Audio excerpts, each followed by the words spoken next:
All right, welcome. We have a cozy group here. And I would encourage everybody to do this. We're going to do something special this time because we're going to just have a little focus group. I'm doing something he doesn't even know I'm about to do because we had another speaker who was going to be here, and then that person couldn't come. But I'm going to do something that I think will be fun. Maybe we can, and you made a little interactive, immersive meeting here.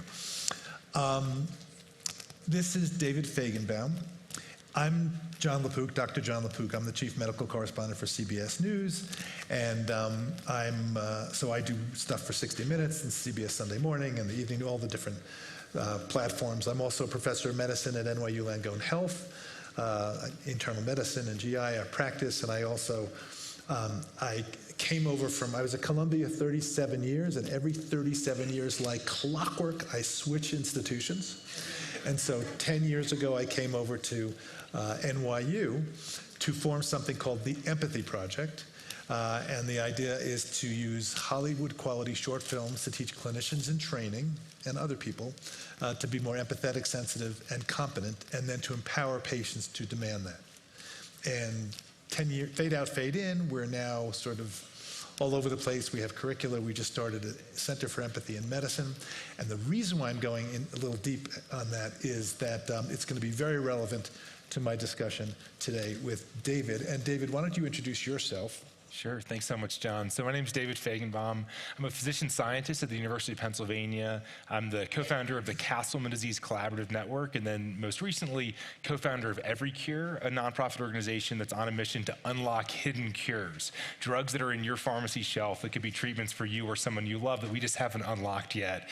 I have been at the University of Pennsylvania back since 2008, so about 15 years now. I was a medical student there first, and then I became a very critically ill patient in the same hospital that I'd been treating patients in shortly before. Had my last rites read to me, spent months and months in the ICU before eventually getting a diagnosis. And thankfully with the diagnosis, I got a lot of chemotherapy, which saved my life. But unfortunately, I would have relapse after relapse after relapse before I went on a mission to try to find a drug that could save my life. And I guess, spoiler alert, I'm here. You know, we found a drug, it saved my life, but much more importantly than that, it's saving thousands and thousands of lives all around the world, and in addition to other drugs we've also identified. So that's the tease. So what David doesn't know, I thought of doing today with your help, is he has written a book called Chasing My Cure. That's right. Which I ordered, and then I started to read, and then I said, oh, there's an Audible. So I then downloaded the Audible, so you got 2 hits. And you guys all got free copies, Ching, I believe. Ching. His narration is really great. I mean, you just born natural. It took me years to be able to do narration and tracking for CBS, and you just like, yeah, so to tell you how good the narration is, so when I came to CBS, they thought I knew more than I did. I really did. Katie Couric called me in March of 2006, and she said, I have a business proposition. What? You want to be the medical correspondent for CBS News? Do you have to know anything? No. So I said, great, I can do that. And I came, and I really didn't know anything, and they figured I did know something. And so when the first time they heard me track, they sent me to this woman, Priscilla Shanks, who was like the Henry Higgins of medical. She did Peter Jennings and everybody else. And usually people are with her for like 3 months, 4 months. I was with her for 2 years. Nice. Okay. Nice. Had you ever narrated a book before? I hadn't, but I think a big piece of it is that it's me sharing my story. And when I decided to narrate it, I'm still very much leading a research lab, so I'm busy with the work in my lab, and I didn't want to spend a lot of time away from the lab. And they said, you'll need to spend 5 full days away from the lab, working all day, every day for 5 days to narrate this. And I was like, I can't do a whole week away. So I said, I'll do this in 2 days. And they're like, no, you can't do it in 2 days. And so I was okay, well, I'm not going to do it then. And then I was talking to my sisters, and I've got 2 amazing older sisters, and they're saying, David, you've got a daughter, and maybe one day your daughter will have children, and maybe one day your grandchildren can hear your story in your voice. And And that idea, I immediately responded back to the publishers and said, actually, I'll do this. I'm still only going to do it in 2 days. And so we got it done in 2 days, but I did it. And the whole time I was doing it, I felt like I was narrating it to my future grandkids. And at the time, my daughter was only 1 year old. And so she actually came by the studio a couple times. But I think that was the gurgling I heard. I didn't. In the little cooler. We actually did record one part of it with her on my lap. I don't think it actually made it in to the final cut, but when anything you do in life, when you have a greater purpose and a vision, a mission, and in this case, I could imagine my future grandkids maybe one day listening to it. It meant that it just felt so special for me. Yeah. Well, so as I was reading it and then as I was listening to it, I thought to myself, this is very cinematic. It really is very cinematic. Now, I don't know if you've already been approached or if somebody is thinking about making a movie out of it. Wendy Feinerman, who did Forrest Gump and Devil Wears Prada, and she's trying to turn it into something. Okay, so I did not know that. We are going to workshop this today for the movie. We've got an audience here and a focus group. It is a love story. It is an almost murder mystery. The almost is right. Because he's sitting here. But I will say, on a serious note, it did kill other people who he talked about in the book. And it's a story of resilience. So, did Wendy come to you or did you go to her? Wendy came to me. There was a New York Times story that ran in 2017 by Katie Thomas, and she did the most incredible job reporting for this story. It was like 6 months of her talking to everyone involved in any of the research all across the Castleman's community, my family, friends, and she wrote a story that came out in February 2017, and it ended up getting a lot of awareness and traction, and so Wendy reached out after she read that. She actually came down, and I get an infusion once a month, and again, things are busy, got a lot of work to do during one of my infusions when I can't be working in the lab, and so she visited me during an infusion. So we're skipping ahead, and I promise we will tell you what the heck this is about. But is there an elevator pitch that when you went to the studio, you've been to studios? So Wendy's been doing all the pitches for us. Have you been there? I haven't been to any studios yet. So you don't know the elevator pitch? I don't know the elevator she's using, although I will say, spoiler alert, she added some dramatizations into the script. There's some people are like, Wendy, that didn't happen. She's like, it's okay. You mean you can't become invisible? The invisible part, Wendy, the invisible part doesn't work. Yeah, bend steel with your bare hands. Okay, so they have not read the book. Start at the very beginning, sure. A very good place to start. I would say probably don't start at the part earlier where you have another foundation. Yep. That's very, very interesting. You want to mention sort of quickly what that is, but then I would skip ahead to my illness. Yeah, absolutely. Yeah. So I guess I first got interested in medicine during when right around the time I was 18 years old, when my mom was diagnosed with brain cancer. Her diagnosis came just a couple weeks after I went to college at Georgetown, and it just shook everything in my life. I went to Georgetown to play football, and that was sort of my life's dream, was to be a college quarterback. You should see pictures of him. I mean, that's just, he is completely like Hercules. It's ridiculous. And now I embrace the dad bod. So football was really a real passion for me. And then when my mom was diagnosed with cancer, it just fractured everything about my soul and my being, and watching her battle cancer over the course of the next 12 months just made me say, all I want to do is spend my life trying to find treatments for people like her. And she passed away at the beginning of my sophomore year of college, and so that led me to do two things. One is to start a foundation in her memory. My mom's name was Anne-Marie Feigenbaum. We started a group called AMF. Her initials stood for Ailing Mothers and Fathers, so Grief Support Network for College Students. And the second is to commit my life to going to medicine and to search for cures. AMF, I'm really proud to say, is still around on college campuses all around the country. I haven't been involved with AMF for over 10 years. And it also changed the meaning of the initial, now it's the anagram. Actively moving forward, exactly. Yeah, so Ailing Mothers and Fathers, now it's actively moving forward, and it continues on. And most people don't know that AMF, that those were my mom's initials, but her life continues on through the fact that AMF continues to help people, and it means the world to me. So the other desire and vision mission for me was to just dedicate my life to medicine. So I went to grad school at Oxford. I went to med school at Penn. And what did you study in grad school at Oxford? I studied cancer prevention. So I was obviously very focused on cancer and how do we eliminate it, how do we prevent it, how do we treat it. So cancer prevention at Oxford, came back to Penn for med school, and I was well on my way. I was on my OBGYN rotation, which you'll remember very well from your time at OBGYN, literally bringing humans into life. You're delivering babies. So third year of med school. On this rotation, you're delivering babies, bringing humans into life. It's like, I think, in my opinion, sort of a pinnacle of medical training. But over the course of just a few weeks, I went from being this healthy, energized, former college quarterback to becoming critically ill. My liver, my kidneys, my bone marrow, my heart, and my lungs all started shutting down. And so for me, that started out as just really severe fatigue. I noticed lumps and bumps in my neck, which were enlarged lymph nodes, severe abdominal pain, but I didn't know what was going on. And then I took my medical school exam, my OBGYN exam. I went down the hall to the emergency department, and they ran blood work, and they said, all of your organs are shutting down. We have to hospitalize you. And I was hospitalized, and then I was transferred to the ICU within just a few days, and it was horrible. So it was obvious what you had, right? Exactly. So this is a huge medical mystery.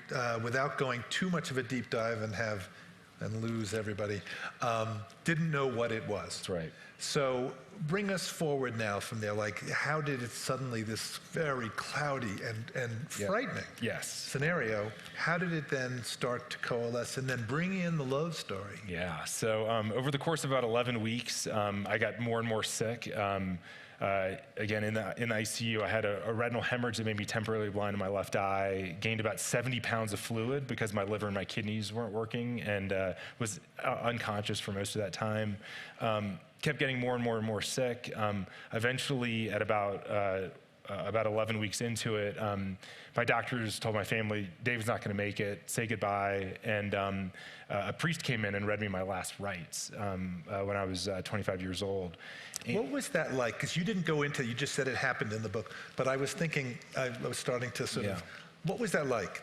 You're being read your last rites. Yeah, so the reason I didn't go into it too much in the book is mainly because I was so sick at the time that the memories I have are sort of bits and pieces. They're sorts of like seeing this sort of shape entering into the room, which was a priest, but not really knowing, and then hearing things that I thought this was it, but I didn't really understand because my liver and my kidneys weren't working, so I was basically very confused. And so this happened, and of course, no one expected me to survive. But within about 24 hours of my last rites being read to me, the diagnosis came back. So they had cut out one of my lymph nodes because they thought I had lymphoma, and it came back that I have something called idiopathic multicentric Castleman disease, which is like lymphoma in a lot of ways. It's also treated with chemotherapy, but we don't know what causes it. It's called idiopathic. We don't know what triggers basically your immune system to attack all of your vital organs for an unknown cause. And idiopathic, just for those of you who are hearing it for the first time, it's one of those fancy schmancy med speak words, which is hilarious when you think about it, because it's a fancy, hard to understand word that means we don't know. You don't know. Idiopathic means you don't ever want a disease with idiopathic. Idiopathic, of itself creating pathology. It's idiopathic. Anyway. Yes. And so the love story piece of this is that I'd been dating a girl named Caitlin for a couple years before I got sick, and we actually had decided to take a break in our relationship just a few months before I got ill. And when I went into the hospital, she, of course, came to see me, and we still, had a good friendship at the time. But I knew that I was really sick, and I was fairly certain I was going to die. And I didn't want that to be the last image she had of me. And so I actually had my sisters not let her come in the room to see me. She came back again a couple months later. Again, my sisters didn't let her come see me. She traveled down to North Carolina when I was in the hospital at Duke. Again, didn't let her come in to see me. So 3 times she traveled to visit me, and 3 times she didn't come in because I didn't want her to see me like that. And but she was persistent, and when I got out of the hospital, hospital. She was also the only thing I was thinking about when I was really sick. I thought about her all the time. But again, I didn't think I was going to survive. So. And she later on, not to spoil anything, thought that it was the sisters who had decided. Thankfully, she thought it was my sisters. They were blaming the sisters. So she wasn't upset with me. She was like, why won't the sisters let me in? Thankfully, because when I got out of the hospital after about 6 months, we reconnected, and I looked forward to those calls every day. And how were you able to get out of the hospital? So, important question. I ended up getting a lot of chemotherapy. So I got a combination of 7 different chemotherapy drugs: adriamycin, Cytoxan, etoposide, Velcade, Dexlutamide, Rituxan. These are a lot of side effects. Yeah, they're like the worst chemos you can get. But the idea was that let's just obliterate his immune system, because his immune system's trying to kill himself. So let's just kill the immune system and see if it'll save him. And it worked. So I got out of the hospital after 6 months. Well, I'm gonna stop you again. There was one other clue on your body. Yeah. So that I think is really important for the movie. Yeah. Because then it'll be a reveal later. Remember, we're going to have a focus group, and I don't want to divert anything, but just start thinking who's going to play Caitlin. Okay, just thinking about and then we'll get to him later. Okay, but go ahead. So yes. What's the clue? When I was really sick in the ICU, I noticed these. They're called blood moles, but they were little bumps popping up on my chest and my shoulders, little balls of blood vessels, and I was unconscious for like 23 hours a day. I would wake up for about an hour, but I was totally focused on these blood moles. And if my doctors were in the room, I would be like, what about the blood moles? And my doctors would be like, your liver, your kidneys, your bone marrow, your heart, and your lungs are shutting down. Like, forget about the blood moles. Like, they don't mean anything. Just forget about them. But as I got chemotherapy, all of a sudden they started to shrink away. And so to me, that was a signal that maybe they did mean something. I didn't know what, but they did start to shrink away with chemo. And that's where it coalesces with the empathy project. So, patient saying something, doctor going, listen to us, forget about that. Forget about that. Listen to us, okay, but remember about that little skin things. Okay, go. So got out of the hospital, saw Caitlin. My head was bald because of the chemotherapy. I lost all my hair. I had a belly that was about this big, and I know how many liters of fluid was in it because I would get 10 liters of fluid pulled out of my belly 3 times a week. So literally, think about like a liter of cola. Imagine 10 of them here. So I had this giant belly, as big as a 9-month pregnant woman, and Caitlin, came to visit me in North Carolina, and I've got this bald head, and I've got this, large belly, and she told me she, wanted us to start dating again, and my jaw kind of just dropped to the floor. It's like, really? Like, are you sure? And then she was like, her jaw dropped to the floor. She was like, of course. Like, why wouldn't I? She was like offended that I would have even questioned. And how long had you been dating before you got sick? A couple years. About 2 years. Okay. About 2 years, yeah. And so we started dating again. I was still in North Carolina recovering. I was getting an experimental drug every 3 weeks that was in development for my disease, for Castleman's, and we hoped it would keep me in remission, but the only place I could get it was North Carolina. So I continued to recover in North Carolina. Caitlin lived in New York. And where did you live? Previously, I lived in Philadelphia when I was in med school at Penn. And so after about 6 months of recovery, my sort of body was back and ready to go to med school, so I returned to med school.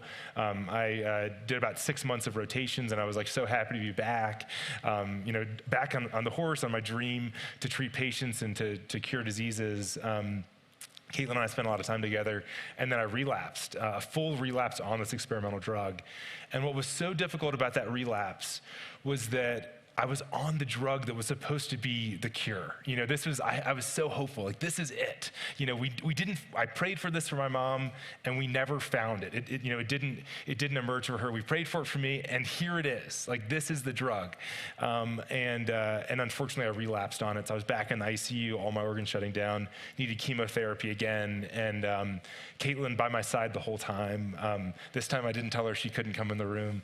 But what was so important about this one was my doctor explained to me that we'd run out of options, that there were no more drugs in development. The one drug that I was on, that one experimental drug, not only was it the only drug in development, but there were no more promising leads. There wasn't anything else that even anyone had an idea about. It wasn't like, oh, there's this other thing that we might be able to treat you with. This was it. And so he said, so I'm going to give you the same 7 chemotherapies again. I hope they're going to work, but eventually they're going to stop working. or you're going to reach a point where you've reached your maximum lifetime dosage of these chemos. Because when they give me the chemo, they give me massive doses. And so there's actually a lifetime limit of a drug called adriamycin. So it can affect your heart. yes, so you're either going to hit your lifetime limit or you're going to stop responding, and this is it. And my dad, my sisters, and Caitlin were in the room with me when my doctor told me that. And when he left, we were just all devastated. And then I turned to my dad, my sisters, and Caitlin, and I said, I'm going to dedicate the rest of my life, however long that might be. It might be a couple weeks, it might be a couple months, to trying to see if we can find other drugs for patients like me. And my dad and my sisters and Caitlin sort of gave me like a smile and a nod, like, that sounds great, Dave.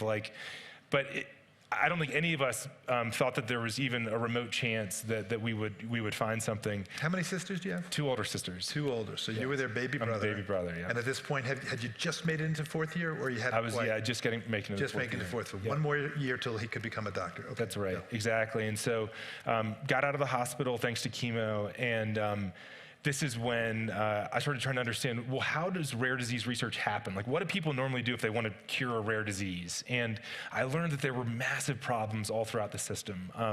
In particular, researchers were not collaborating. There was no sort of overarching plan for what are we working towards. There were a lot of disparate efforts all over the world doing a few things here, a few things there, sometimes even repeating what other people had done and hadn't worked. And what was so striking is that there was no role for patients in prioritizing what research should be done. The patient's job back in 2010 was to raise money and then to give it to researchers so that the researchers, because they knew, to use it how it should be used. But then I was saying, well, wait a minute, we've been doing this for like 60 years and we don't know anything about the disease. So maybe we should rethink this a bit. And so when was Castleman? It was first described in 1954 by Dr. Castleman. Yeah. Okay. And of course, it's likely been around all of human history, but it wasn't until Dr. Castleman described it. So we said, okay, we're going to approach this in 2 very fundamentally different ways, which I think really tie into the idea of this panel today. And so the first is that we're not just going to raise money as patients and then invite researchers to apply for our money and then pick the best applicant. We are actually going to bring together physicians, researchers, and patients to come up with what are the most important research priorities and include patients in deciding, I actually really think it's important we find a drug that does this as opposed to a diagnostic that does that, or whatever it may be. But we're going to all come together and we're going to prioritize what really needs to be done. And then we're going to go out and we're going to find people who have already done it in other diseases. They may have never studied Castleman's before, but we're going to go to them. They did it for lupus or lymphoma, and we're going to go to them and say, you've already done this study for this disease. We want to give you money and we want to give you samples to do it for our disease, as opposed to this sort of raising money and hoping Castleman's researchers have the right idea. And this was a major shift in the field. Of course, a lot of Castleman's researchers were like, wait a minute, we do Castleman's research. Why would you go to lupus researchers? We're the Castleman's researchers. Well, you haven't done anything in the last 60 years. So we took that approach, that we call it a patient-powered approach to research, where patients are really driving the mission. And the only reason it was successful is because we were able to get a few physicians on board with it. I think if the whole Castleman's community didn't want to do it, this wouldn't have worked. But we got a few amazing leaders, Fritz Van Ree and others, that said, I'm in. I believe that this is the approach, and I'm going to sort of put my ego aside, and we're going to do this. And the definition of a rare disease is one with fewer than 200,000 people alive. Not so in rare, the U.S. Right? And how many people had known Castleman's? So it's somewhere around 30,000 patients in the U.S. So it's on the rare side of the rares. And so one aspect is we're going to do this patient-powered research. We call it the collaborative network approach. And the second is that I learned back then that it takes over 10 years and over $1 billion to create a single new drug from scratch. So I'm sitting there thinking, okay, I might have a few months until my next relapse. I definitely don't have $1 billion. What could we possibly do to make a difference for me and for other people that are suffering right now? Not people that are suffering 20 years from now. And the really clear realization for me was we would need to use drugs that are already out there, right? If you can't develop a drug from scratch, you need to use drugs that are already there.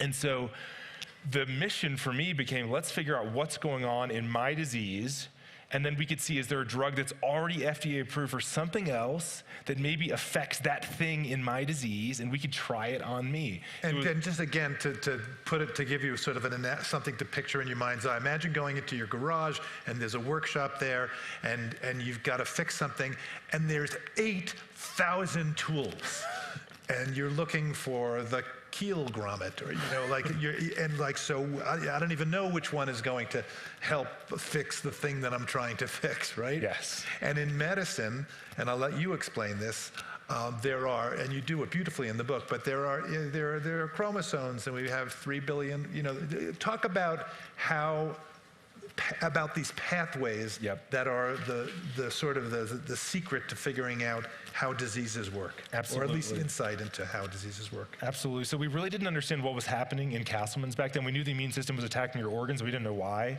But what we could do is we could start to study my immune cells to see what are the genes that are being activated or expressed. What are the pathways? So basically, pathways are almost like dominoes in your body, where when one thing gets turned on, it turns on a lot of other things as a result of it. So a pathway is nice because if you can block it at one point, you can sort of shut down all of the dominoes that would fall after it from falling. But there are 20,000 genes in our body, and the genes make proteins, so there's a lot of proteins doing a lot of things. Yeah, exactly. So you basically have 20, it's a multiple choice question where you have 20,000 choices to pick from, and drugs only target a small fraction of them. So even if you figure out that like this gene, let's say it's IL-6 is important to Castleman disease, there may not be a drug that already hits that. So we needed two things to line up. We needed to both figure out what was maybe driving my disease, what was wrong with it, and then two, see if there was a drug that actually hit that thing. So we were, low odds, and I knew that, but low odds are better than no odds, right? And I'm a big fan of Dumb and Dumber, and you may remember the quote where Lloyd Christmas is told that it's like a 1 in a million chance that he could end up with Mrs. Swanson, and he says, "So you're saying there's a chance?" And that's kind of how I felt. Maybe it's a 1 in a million chance, but so you're saying there's a chance, and so that's what we did. And so we started profiling my immune system, and at the time, when I say it was just me in a lab at Penn.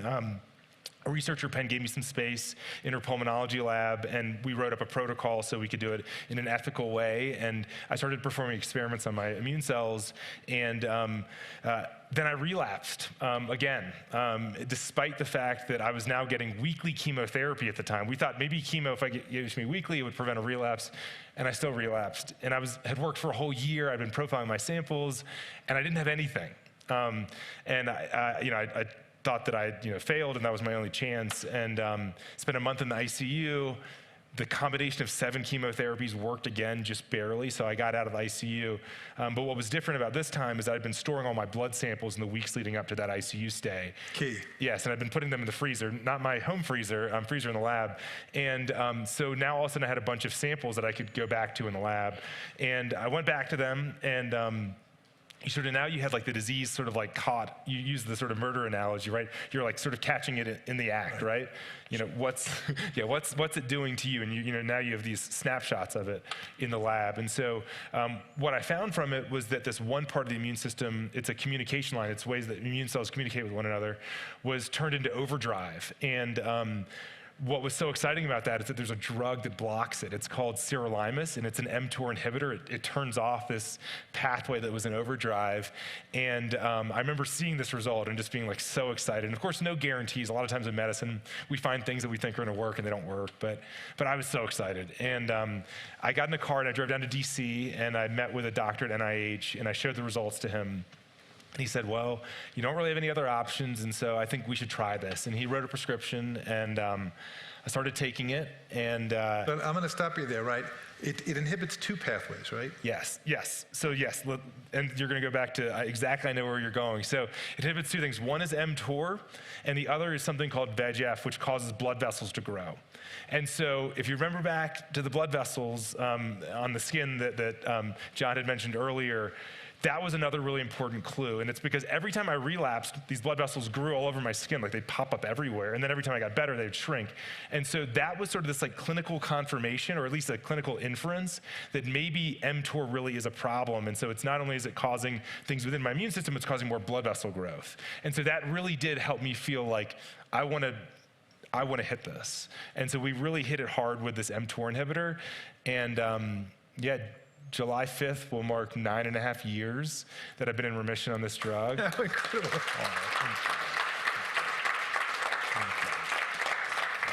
And what happened to the spot, to the little angio? Shrunk right away. They disappeared.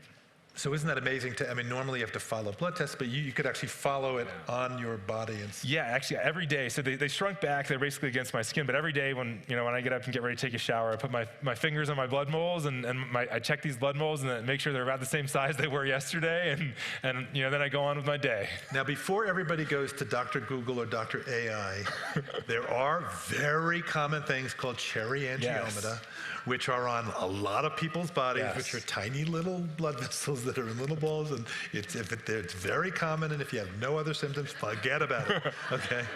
That's right. So, when was the last time you had a relapse? It was January of 2014, so 9 years. 9 years, five? It was January 5th, yeah. And you had five? 5 deadly flares of this in 3.5 years. Bring us forward on the love story. Yes, the love story. So what I didn't mention is that when I was working in the lab to find a drug, I had already proposed to Caitlin, and she shockingly said yes. And we had a wedding date, May 24th, 2014. So I was doing work in the lab in November, December of 2013 with the hope that I could find something so I could make it to May 24th, 2014 to our wedding date. And I said this back then, and I really felt this. It was, I don't know if I will make it to May 25th, but I just want to make it to May 24th. And we made it to May 24th, 2014. We got married, and then 4.5 years ago, we had our first daughter, Amelia. She has the same initials as my mom, AMF, Amelia Marie Feigenbaum. And we had our second child, baby David, about 1.5 years ago. So we got 2 little ones now. Amazing. And I'm guessing in your vows, did you get to in sickness or in health? I was so emotional. I was like, sickness and health. And and my hair. Did you just say, "What do you think?" I know exactly. She's already proven herself. Look at me. As if. Yeah. Right. You say that, and she goes, "As if." Yeah, exactly. When actually, my hair grew back just in time for our wedding day, which you wouldn't think would be very important, but given all that was going on, but it actually was important on that day because this is sort of like external reminder of like the chemo, and it was like my hair grew back, and it looked like I maybe just wanted to have a short haircut that day. And you graduated medical school. That's right. Graduated med school. Did you do an internship and residency? I didn't know. So you just decided you're going into. In the middle of all this, I actually I mentioned November was when I was doing this research in the lab. I actually graduated med school that prior May, and I started business school. So I did an MBA at Wharton, and the reason I decided to do business school was that, one, I realized that one of the biggest challenges for making progress in curing diseases, really, they're not scientific and medical problems. They're actually issues of getting people to work together, to coordinate, and to take on problems together, to utilize resources efficiently. And so I thought an MBA could help me with that, and then frankly, it also would give me time to work in the lab. And so at the end of my MBA, I ended up receiving a large grant, and then joining the faculty at Penn as a full-time faculty member from the MBA. Grant from who? It was from Janssen Pharmaceuticals, actually. Right. Yeah. And so right now, and don't be concrete, I know you're sitting next to me at Aspen. Right now, what are you doing?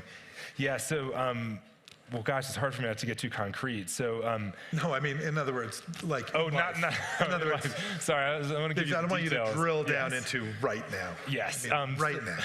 So. Over the last, so I joined the faculty at Penn in 2015, and the last 8 years have been building out a center focused on inflammatory diseases like Castleman's, and then finding existing drugs that could be repurposed to treat patients with hyperinflammatory diseases.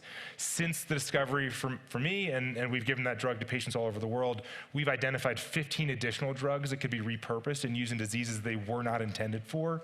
And so that has been sort of the pinnacle of my life to be able to treat patients with drugs that weren't intended for them and to see them doing so well. And so that's what the last 8 years have been for me, is we have a really wonderful computational but also wet labs where we do sort of more traditional laboratory work that has uncovered these 15 repurposing opportunities. But a year ago, we started a whole new mission, and that is this new nonprofit called Every Cure. And that's because we keep unlocking these new uses for drugs in the few diseases that we're looking at, but we realize there are so many more out there. And unfortunately, there's never been a systematic effort to figure out what are all of the uses for all of the FDA-approved drugs, especially the over 80% of drugs that are already generic. No one does any R&D for drugs that are generic, and they even stop R&D even a few years before the drug goes off patent. So we, myself and two co-founders, Grant Mitchell and Tracy Sikora, decided to launch this new nonprofit. And we are on a mission to make sure that every drug at your neighborhood pharmacy that could be helpful for you or someone you love is actually used for that disease and for that patient. And it's really exciting because we're able to utilize decades worth of research funding from the NIH towards a number of groups in computational biology that have built these things called biomedical knowledge graphs, which basically bring together the world's knowledge about drugs and diseases, and then to build some really, really cutting edge artificial intelligence tools, really based off of the incredible progress over the last 5 years, to come up with a single score for how likely every drug is to treat every disease. And so let me unpack that for a second. So there's 3,000 FDA-approved drugs, and there are 12,000 human diseases. So if you were to treat every disease with one of your drugs, there's 36 million possibilities, right? What we're able to do, it took us 8 days of computing time. It literally, this algorithm ran for 8 days straight. We generated the 36 million scores for how likely every drug is to treat every disease, and we were really happy with its performance. Of course, this is a V1. We've got a lot more work to do, but from this V1, we found that a lot of drugs are not predicted to treat a lot of diseases, which we expect. But we did find that there were a lot of drugs that had really high predictions for diseases they'd never been used in. And the #1 predicted score for Castleman disease was a drug called adalimumab that's approved and used for a number of other diseases. And we actually recently gave that drug to a Castleman disease patient who wasn't responding to anything, the drug that I'm on or any of the other ones we'd found. And he was getting ready to go into hospice. And with adalimumab, he didn't have to go on to hospice. Which is an antibody. This antibody, it saved his life. Alan got the drug just a few months ago, and he's doing really, really well. And so for us, this was like the most exciting moment. I found out on my birthday, and it was like, this is the best birthday gift ever, to find out that this drug had worked for him. And of course, it's early days. Like I said, we have a lot more data to integrate in the algorithm. We have a lot more work to be done to improve these algorithms. But the idea is, let's use what the world knows about all of science, medicine, biology, and then apply these incredible new artificial intelligence tools to come up with predictions for promising opportunities. And then the hard work starts, and that's where you start having to validate, is this really promising, and then actually move them into clinical trials. But it's an important first step. It gets us thinking about the world of possibilities instead of the current world we're in, which is where you focus on these 2 or 3 drugs for these 2 or 3 diseases. So it's early days, but you have to understand this is a paradigm shift, and it's already happened in cancer. Yep. Right? So we used to say there's cancer of the breast, there's cancer of the pancreas, there's cancer of the liver, and now we're saying, when we can, what is the molecular defect in that cancer?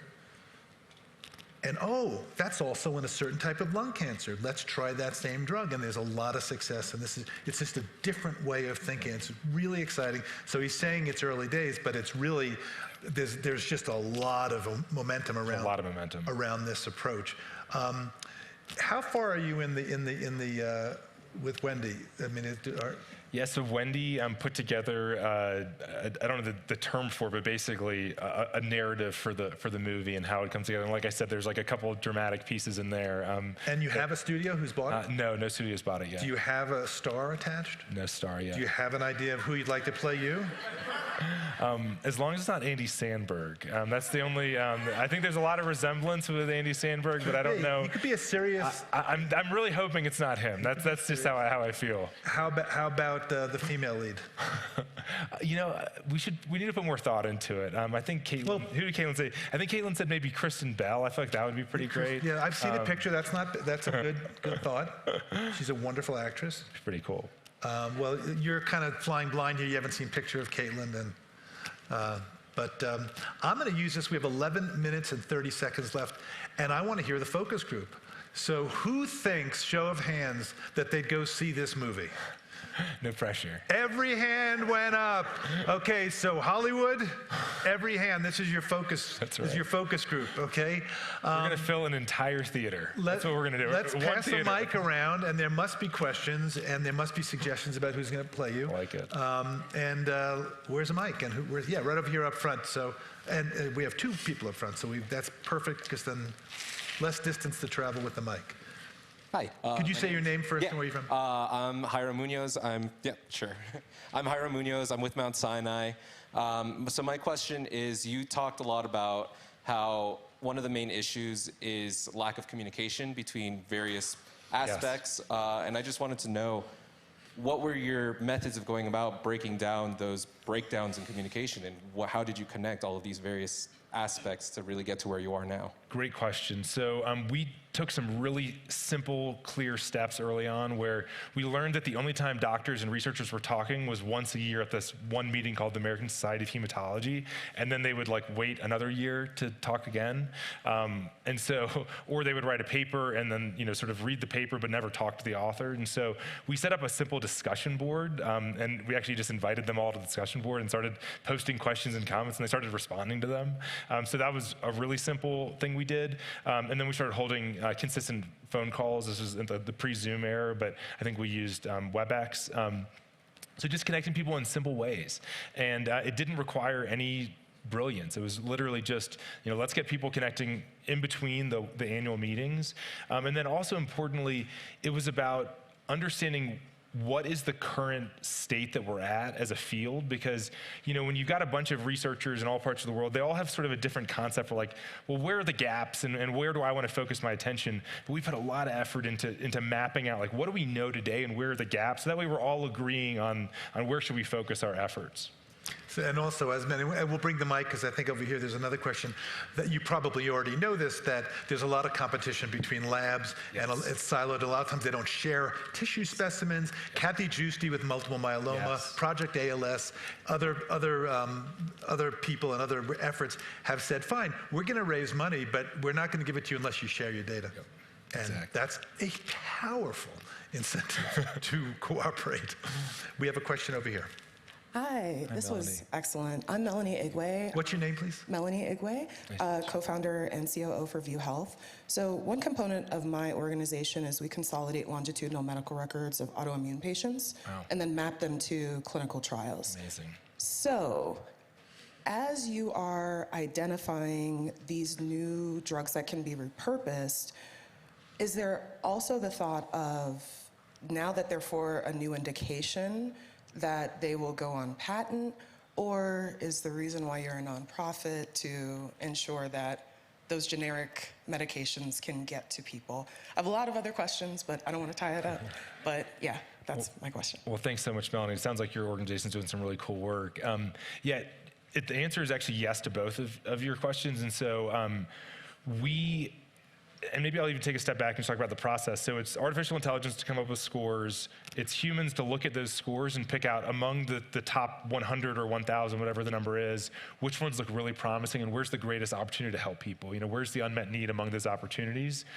It's then doing laboratory validation if needed, and then potentially moving right into a clinical trial, or in some cases, these drugs will be used off-label. So using a tool like yours to longitudinally track how patients do could be really, really valuable, with the end goal being that drug is utilized for that disease. I didn't say that drug has a label change, so the FDA has now approved it for that. I said it's utilized. And so in many cases, I think we will go for a label change with the FDA, but 20% of all prescriptions that doctors write are actually what's called off-label, which means it's actually not on the label.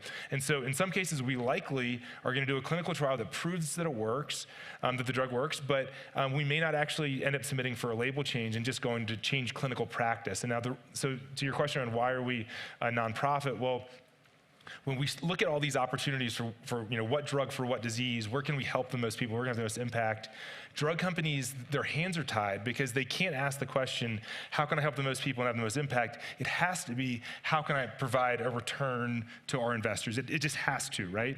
And so we didn't want to have our hands tied in that way. We want to be able to say, we want to look at all the options out there, and we want to go where the need is greatest, where the impact can be greatest, and not be tied to any sort of commercial benefit. And so as a nonprofit, we can do that. Of course, that means that we rely on philanthropic and government funding to be able to do the work that we're doing. It would be nice if we could get investors. I think we could get capital easier if it was a for-profit, but we wouldn't be able to do what we're doing, which I think is hitting this really massive gap in the system. Drug companies aren't able to hit it. Right now, the federal government doesn't have a program focused on this, and so it feels like it's a need that had to be filled, and we decided to fill it with a nonprofit. I think it is a very astute question, however, because I remember with colchicine, which is used for gout, and it's been around from the time of Hammurabi. And it costs like a penny a pill. And it costs like a penny. It would be like really, really cheap. A company, it also is used for familial Mediterranean fever, which is much less common. And a company did go ahead and get approval for that, even though all the research was based, they did none of it. They basically did a lot of paperwork, and then suddenly the price of the drug for that went up. And so anyway, I think it is something that needs to be thought of, and I think with some thought maybe it can be avoided. But any other, right over here on the aisle here, woman in white, man in white after that. Hi, I'm Bonnie Davis. I'm a physician Alzheimer researcher. I'm also affiliated with Mount Sinai as a trustee. Great. 2 questions. First one, what have you done with all the hits you have that are not in your area of interest? Question 2, mathematically obnoxious, but have you considered multiple drugs for particular diseases? I understand what this does mathematically. Great questions. So what I'm so excited about EveryCure is that we don't have an area of interest. Our interest is helping as many people as possible. People always say, what are the diseases you're going after? And it's like, well, that's actually the most exciting thing, is that we want to go after the diseases that will help, where we can help the most people with the right drug. So it's about the drug disease match, as opposed to saying we're looking at autoimmune diseases or cancers or whatever it may be. We're looking for the highest scoring matches of drugs and diseases. And so I mentioned a couple days ago, about a couple of our hits that we're excited about. They include metroleptin for anorexia, bocetinib for ALS, folinic acid for autism. Obviously, couldn't really have 3 more different diseases to start. These are some of the highest scoring drugs, but as we mentioned, there's 36 million scores, and so it's going to be difficult to pick from, and that's why we want to integrate more data, why we want to optimize the algorithm further. But importantly, to your question on what do we do with everything else, we're going to make it all publicly available. So everyone in the world will be able to access those 36 million scores. So if you are a Castleman's researcher and you want to see a rank ordered list of all 3,000 drugs for Castleman disease, you'll be able to. And if you own colchicine and you're a drug company, you can see the full list of all 12,000 diseases ranked for colchicine. I think that should be like a human good, right? We as humans have spent a lot of time doing a lot of science and a lot of work, and a lot of our tax money has gone into it. Let's actually put it into something that all of us can access. Now, of course, that's going to bring up some potential challenges, right? Maybe a patient or a doctor will make a decision to use a drug based on our score only and not based on the totality of evidence, and there could be downsides to that. And so we're going to have to think really critically, and I should sort of make a call to the audience to say that we would love anyone and everyone here who, whether it's part of your organization or separately, who would want to support us in some way, whether it's helping to guide us and advise us in these sort of really challenging questions, or it's donating data. The more data we can integrate into our models, the better they're going to perform, or it's donating funding, because as we said earlier, the reason we can do this is because we're a nonprofit, right? And what website would they go to? They would go to everycure.org, everycure.org. But yeah, so I guess to sort of wrap that up, we want to make the data available, and we are going to make it publicly available, but we really want to think with critical thinkers, people like yourself and others, about how do you do that. And one of the reasons why I feel more okay about giving out the data than some of my colleagues that feel a little more concerned is that so these scores are based on what the world has figured out. So there's publications out there, there's databases that are already linking drugs and diseases. It's just you're synthesizing all that together. And so patients can go online, we can go to PubMed, and we can find papers anyway about drugs. So the information's already out there, and I think it's a little maybe paternalistic if we say that we don't want to share that with patients.